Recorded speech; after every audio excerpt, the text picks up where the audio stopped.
का स्वागत है मेरे YouTube चैनल पर। आज मैं जीव विज्ञान के कोशिका चैप्टर से बहुत ही महत्वपूर्ण प्रश्न लेके आई हूँ जो आपके आने वाले सभी एग्जामों के लिए महत्वपूर्ण है। तो चलिए स्टार्ट करते हैं। आज का पहला सवाल है, कोशिका का वैज्ञानिक अध्ययन क्या कहलाता है?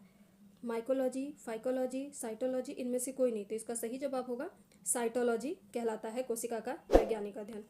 अगला सवाल है, कोशिका सिद्धांत किसने दिया था? Robert Hooke, Leeuwenhoek, Robert Brown, Schleiden and Schwann. तो इसका सही जवाब होगा स्लाइडेन इंस्वान ने। जर्मन वैज्ञानिक स्लाइडेन इंस्वान ने 1839 में कोशिका का सिद्धांत दिया था। अगला सवाल है, सेल नाम किस वैज्ञानिक ने सर्वप्रथम दिया था? यानी कोशिका नाम किसने दिया था? Purkinje, Robert Hooke, Leeuwenhoek, Rudolf Virchow. तो इसका सही जवाब हो जाएगा रॉबर्ट हुक ने। रॉबर्ट हुक ने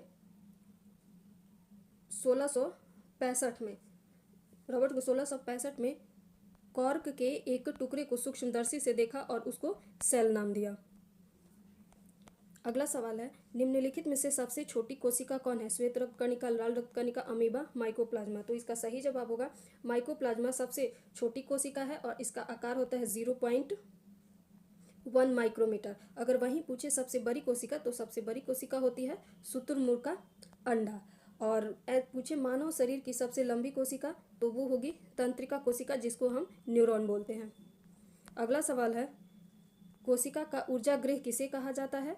गोल्जिकाय, माइटोकॉन्ड्रिया, राइबोसोम, इनमें से कोई नहीं। तो इसका सही जवाब हो जाएगा कोशिका का ऊर्जा गृह माइटोकॉन्ड्रिया को कहा जाता है। इसकी सर्वप्रथम खोज 1890 में अल्टमैन ने की थी और इसका नामकरण बेंडा ने किया था।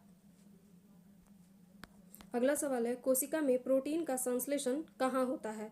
दोस्तों मैं ऑप्शन नहीं पढ़ रही हूँ, ऑप्शन में बहुत टाइम लग रहा है। तो इसका सही जवाब हो जाएगा कि कोशिका में प्रोटीन का संश्लेषण कहाँ होता है? तो प्रोटीन का संश्लेषण होता है राइबोसोम में और इसकी खोज करता है पैलाडे। और इसे कोशिका की प्रोटीन की फैक्ट्री भी कहा जाता है। अगला सवाल है, पादप कोशिकाओं का बाहरी आवरण है क्या कहलाता है? तो इसका सही जवाब हो जाएगा जो पादप कोशिकाओं का बाहरी आवरण है वो कोशिका भित्ति है। कोशिका भित्ति पादप कोशिका का सबसे बाहरी आवरण है और ये सेलुलोज का बना होता है। और इसका कार्य क्या होता है? ये कोशिका को निश्चित आकृति और आकार देने में सहायता करता है। अगला सवाल है, कोशिका की आत्महत्या की थैली किसे कहा जाता है? तो इसका सही जवाब हो जाएगा लाइसोसोम को कोशिका की आत्महत्या की थैली कहा जाता है। और इसकी खोज की थी डीडुए ने की थी। और इसको आत्महत्या की थैली कहते हैं कि जब लाइसोसोम फटते हैं तो इनमें जो उपस्थित एंजाइम होते हैं वो बाकी कोशिकांगों को नष्ट कर देते हैं, इसलिए इसको आत्महत्या की थैली कहा जाता है। अगला सवाल है, कोशिका का यातायात प्रबंधक किसे कहा जाता है? तो इसमें इसका सही जवाब हो जाएगा गोल्जिकाय को कोशिका का यातायात प्रबंधक कहा जाता है। और यह प्रोटीन के स्त्राव, लाइसोसोम के निर्माण और कार्बोहाइड्रेट का संश्लेषण इसमें होता है। यह प्रोटीन के स्त्राव में मदद करता है, लाइसोसोम के निर्माण में मदद करता है और कार्बोहाइड्रेट का संश्लेषण भी इसी में होता है। अगला सवाल है, कौन सा कोशिकांग केवल पादप कोशिका में पाया जाता है? कोशिका भित्ति, लवक, रिक्तिकाएं। तो इसका सही जवाब हो जाएगा उपयुक्त सभी, क्योंकि कोशिका भित्ति, लवक और रिक्तिकाएं ये सभी पादप कोशिकाओं में पाया जाता है, जंतु कोशिका में नहीं। अगला सवाल है, किसकी उपस्थिति के कारण किसी पादप कोशिका और जंतु में अंतर पाया जाता है? किसकी उपस्थिति के कारण? तो इसका सही जवाब हो जाएगा कोशिका भित्ति, क्योंकि कोशिका भित्ति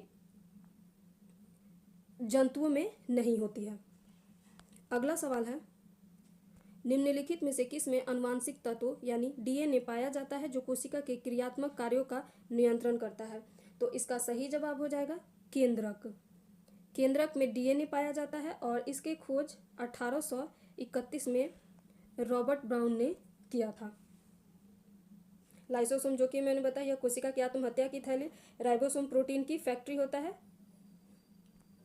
अगला सवाल है, निम्नलिखित में से कौन जंतु कोशिका में नहीं पाया जाता? तो इसमें इसका सही जवाब हो जाएगा लवक, क्योंकि लाइसोसोम भी पाया जाता है, राइबोसोम भी पाया जाता है, लवक नहीं पाया जाता। ये केवल पादप कोशिका में पाया जाता है और ये 3 प्रकार के होते हैं।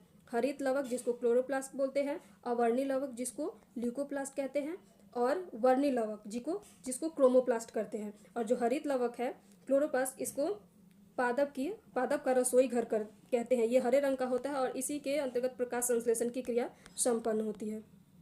अगला सवाल है, निम्न में से कौन सा तत्व कोशिका को यांत्रिक सहारा प्रदान करता है?